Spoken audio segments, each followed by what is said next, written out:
नमस्कार दोस्तों, आप सभी का स्वागत है आपके अपने YouTube channel short and house 2.0 पर। दोस्तों, यह डिक्टेशन संपादकीय मैटर पर आधारित है तथा 100 शब्द प्रति मिनट की गति से रिकॉर्ड की गई है।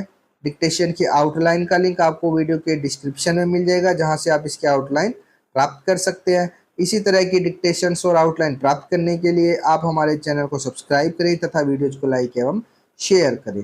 डिक्टेशन स्टार्ट होगी 5 सेकेंड बाद।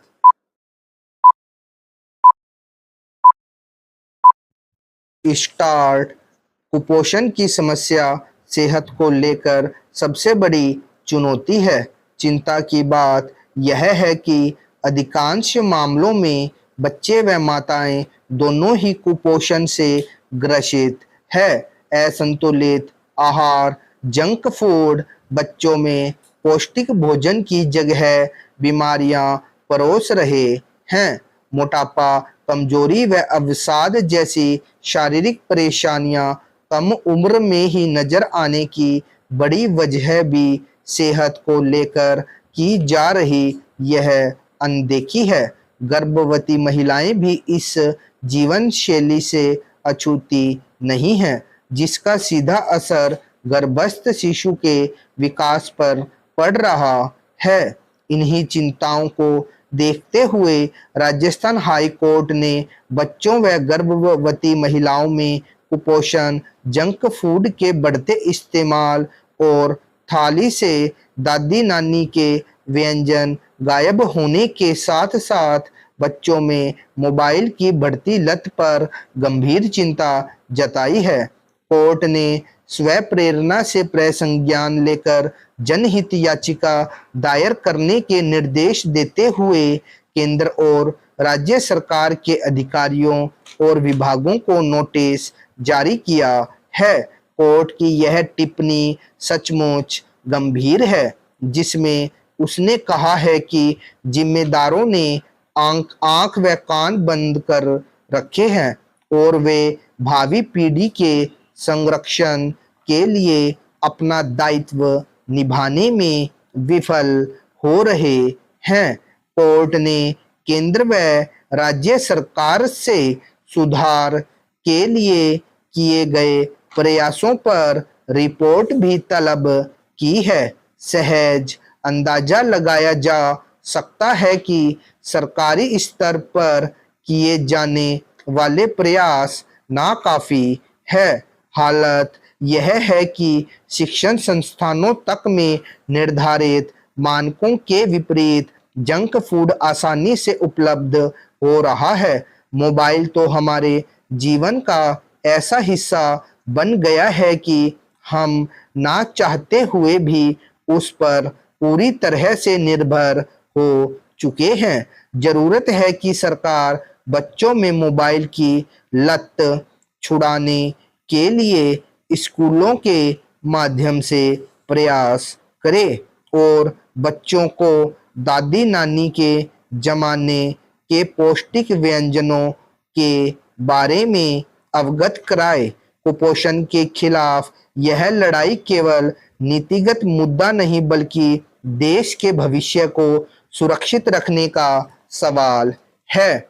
बांग्लादेश में शेख हसीना सरकार के तख्ता पलट के बाद से ही आवामी लीग समर्थक समझे जाने वाले अल्पसंख्यक समुदाय के लोग कट्टरपंथियों के निशाने पर है। बांग्लादेश के कमिल्ला जिले के मुरादनगर में हिंदू महिला के साथ बलात्कार और उसका वीडियो सोशल मीडिया पर वायरल होने जैसी घटना ने बता दिया कि वहां अल्पसंख्यक हिंदुओं पर हमलों का सिलसिला थमा नहीं है। हिंदुओं के खिलाफ एक के बाद एक होती घटनाओं से साफ है कि वहां की सत्ता की डोर कट्टरपंथियों के हाथ में आ गई है और उन्हें अंतरिम सरकार से किसी प्रकार का डर भी नहीं है। बांग्लादेश मानवाधिकार आयोग की रिपोर्ट में भी यह तथ्य सामने आया है कि वहां छोटी बच्चियों, दिव्यांग और हिंदू युवतियों के खिलाफ लगातार अपराध बढ़ते जा रहे हैं।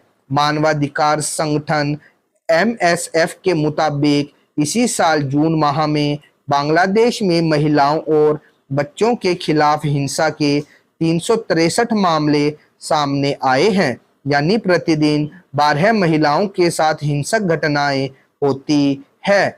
ये आंकड़े तो वे हैं जो रिकॉर्ड में लिए गए हैं, जबकि दर्जनों मामले रिकॉर्ड में आते ही नहीं है। संगठन के मुताबिक इस दौरान बलात्कार के 67 मामले दर्ज किए गए। इनमें 17 घटनाएं सामूहिक बलात्कार की थी। वहीं 4 मामलों में बलात्कारियों ने रेप के बाद पीड़िताओं की हत्या कर दी।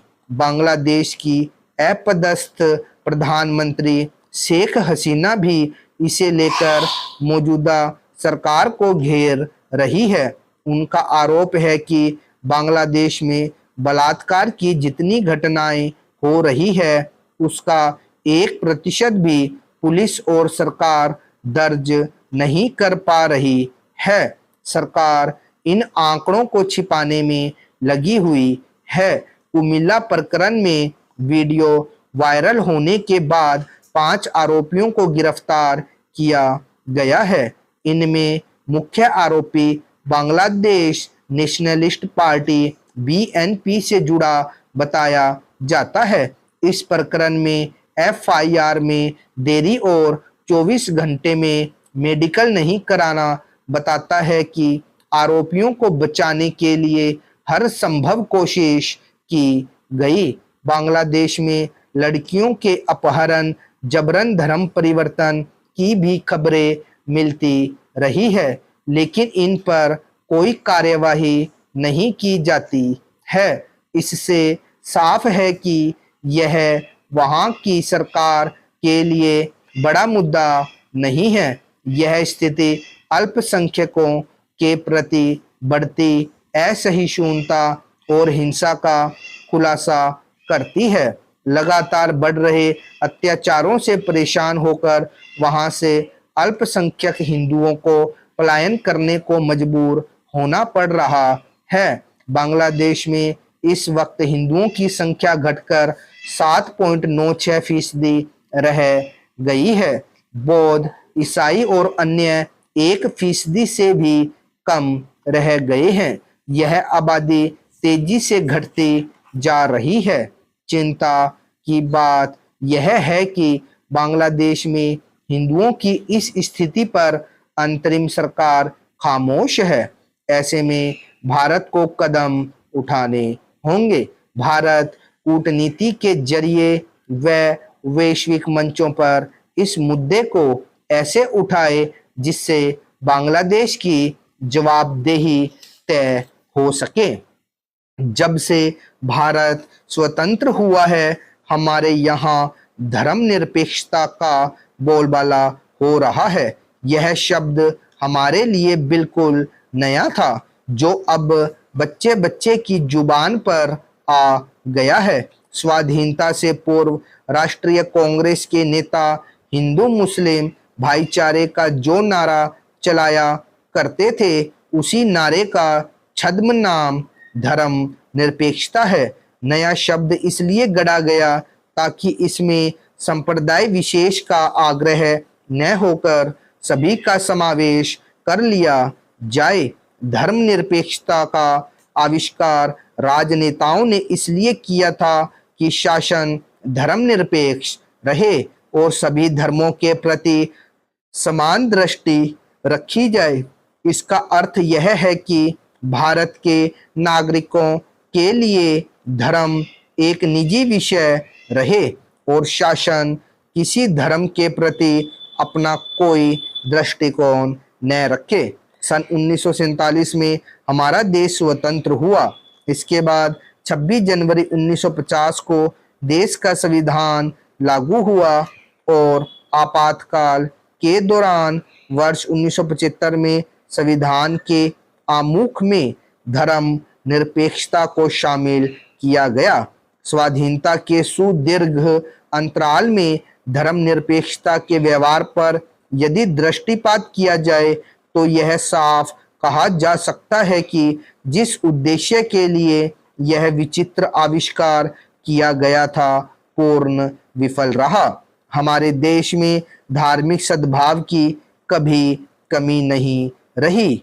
यही एक देश है जिसमें सभी उपासना पद्धतियों का समान सम्मान होता रहा है। भिन्न भिन्न मतावलंबियों के बीच यह सद्भाव व उदार व्यवहार यहाँ पानी मिट्टी में मिला हुआ है।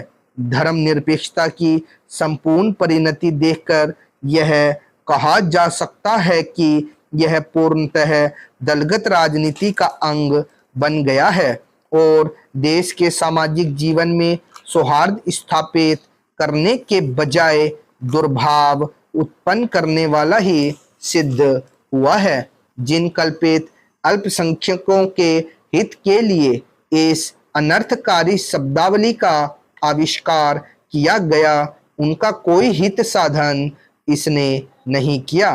पिछले 4 दशक के कार्यकलाप को ध्यान में रखकर विचार किया जाए तो यह निष्कर्ष सामने आएगा कि हमारे संविधान निर्माताओं ने संविधान में तरह तरह की बातों का समावेश करने से पूर्व अपने देश की आत्मा को स्पर्श भी नहीं किया।